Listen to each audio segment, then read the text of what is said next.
Introducing the next generation from Nintendo, New Super Mario World, created especially for the Super Nintendo Entertainment System.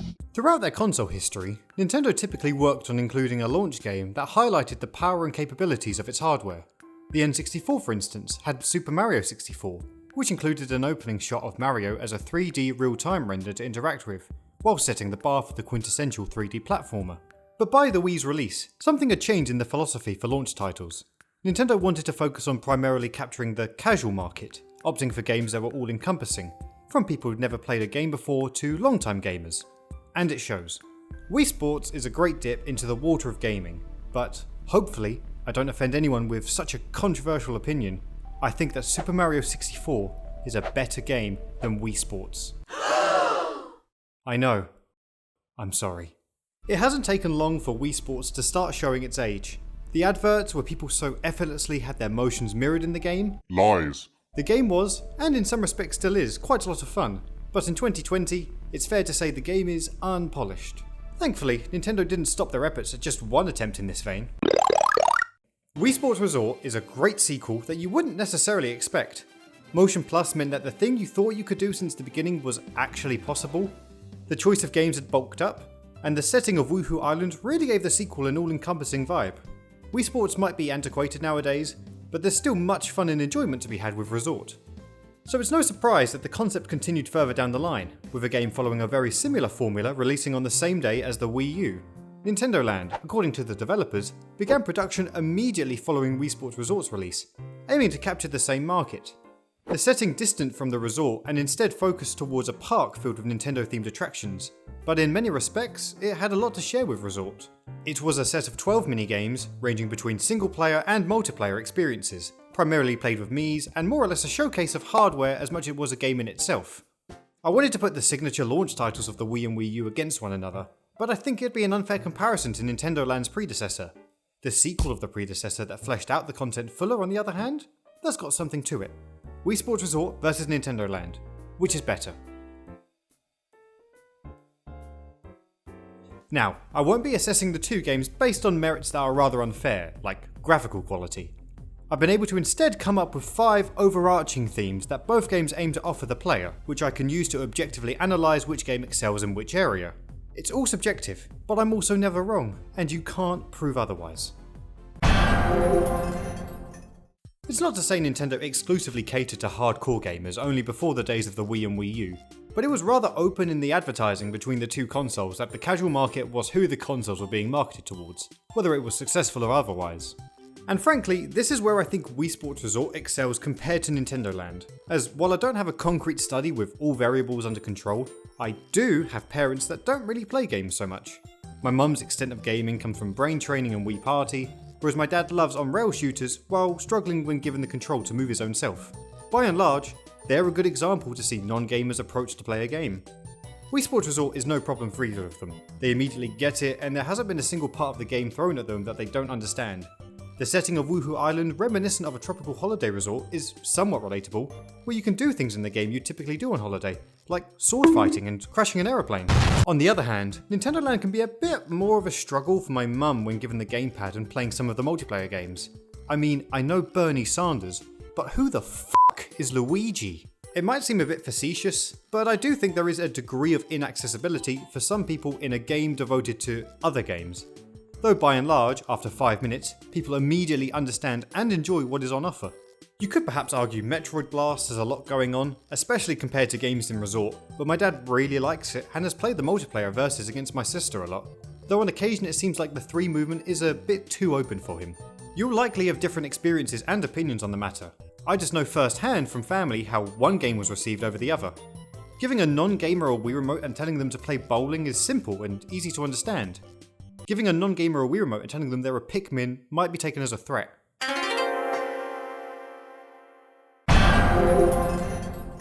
Both of the games came out of the gates looking to present the new hit thing you'd want that Nintendo is offering. Either a whole new system and playstyle, or a booster seat for your Wii Remote. The Motion Plus definitely wasn't looking to garner the heights of the Wii sales and interest, but the added accuracy of the controller's gyroscope is still somewhat enticing. And by and large, I'd say Wii Sports Resort shines for its accuracy in games.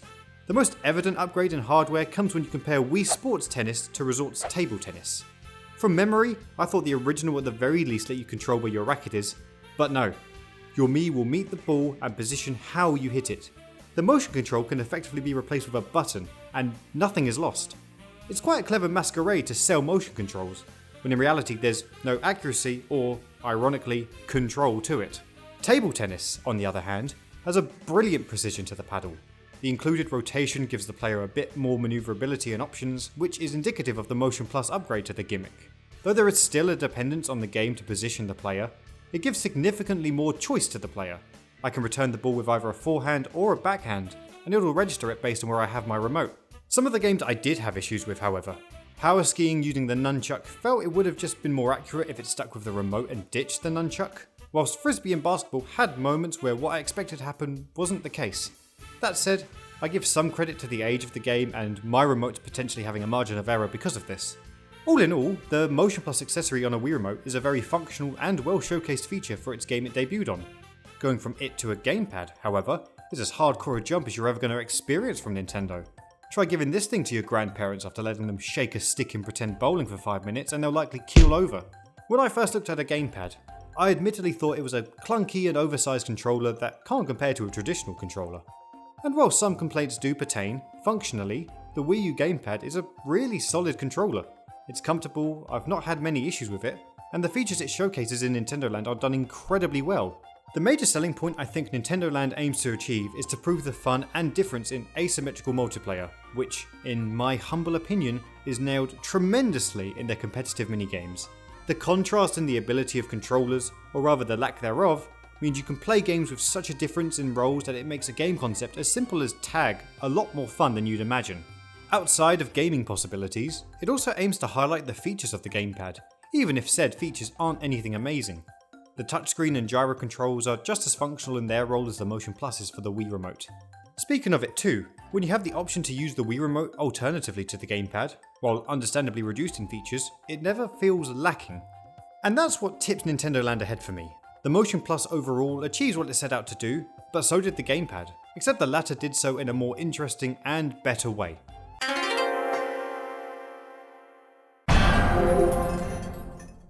Sometimes there'll be moments where you want to potentially play a game without any loved ones like the cretin you know you are, so it's a good thing that both offer a selection of single player experiences. It does differ somewhat, however.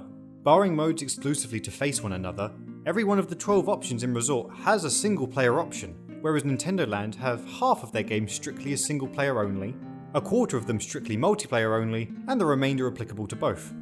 There is significant overlap between some games in Resort and all of the games in Nintendo Land in terms of how they're structured. In the cases of sports like canoeing, cycling, and wakeboarding, you rarely get much of a different experience than the previous time you played it. It's quite linear, and while your enjoyment comes down to how much you like the games, beyond going for the stamps, I don't see a lot else bringing you back to some of these. The same goes for pretty much all of the games in Nintendo Land when played solo. Straightforward experiences that once you played through fully once is the whole gist. And if it were the case for all games in both packages, then it'd be a draw. Except Wii Sports Resort goes beyond that, thanks to the scaled AI difficulty system in a few games. Sword fighting, table tennis, and basketball all have a game mode that allows you to face a series of opponents based on skill level, and that alone puts Wii Sports in a completely different ballpark. Even if the games aren't particularly fleshed out, there's now an element of wanting to play again, whether it be to keep climbing the skill ladder or to eventually defeat someone at a level that pushes you. And that's something that Nintendo Land just doesn't have. If you wanted to play either of these two, where you knew that you'd only be able to play these games by yourself, then I'd say Resort is the easy choice over Nintendo Land.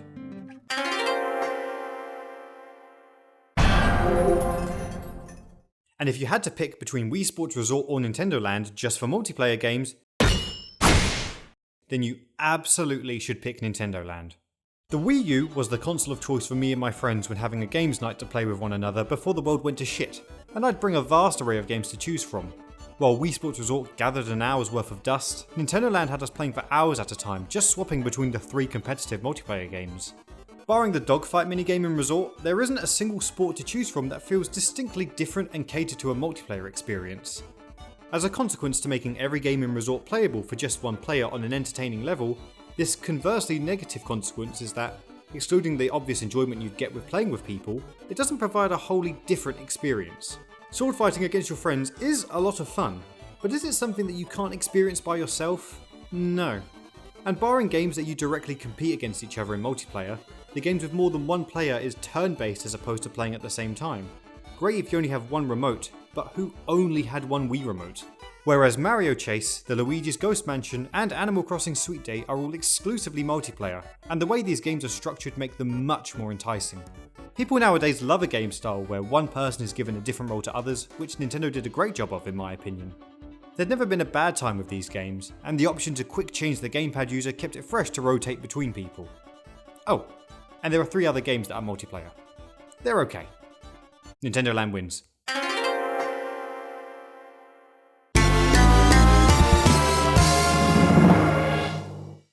Wow, it's all tied up in the last round. I, for one, could not have foreseen that.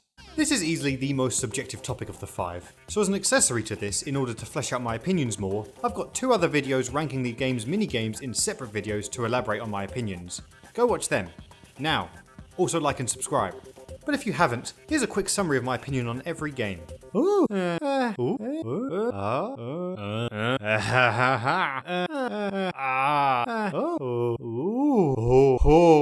Rather than just picking between one of the 2, I've opted to go with objective maths.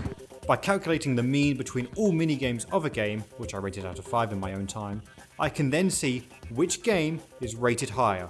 So without further ado, the winner is... Well, bollocks. Yeah, so as it turns out, both games average out to a 3.5 out of 5. There's less variance between the games in Wii Sports Resort, as Nintendo Land has an extra game on both extremes, but well, if I had to choose between them based on my own personal preference, then this one. I'll always hold Wii Sports Resort in a soft spot in my heart, especially whenever I'm up for conquering Matt in Sword Fight, just flying over Woohoo Island by myself, or playing 100-pin bowling with my family. Even in the cases of sports that I don't remember so fondly, there's not really a degree of any disdain I have for this game. It's easily one of my favourites on the Wii, even if it's not particularly inspired. Nevertheless, Nintendo Land remains the superior of the 2, and one of the Wii U's best offerings as a party game. None of its solely single-player attractions, barring one, is especially inspired, yet the core concept around the gamepad and asymmetrical multiplayer pushes it to supersede as Nintendo's best casual launch game. But that's been a lot of time spent on one launch game. I've still got 2 others to talk about.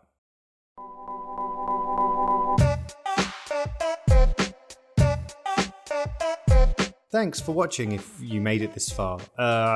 Question. Which one do you think is better? Write in the comments and I'd appreciate it. Also, I've got them other videos that are like here and here, so if you could watch them again if you came from another one.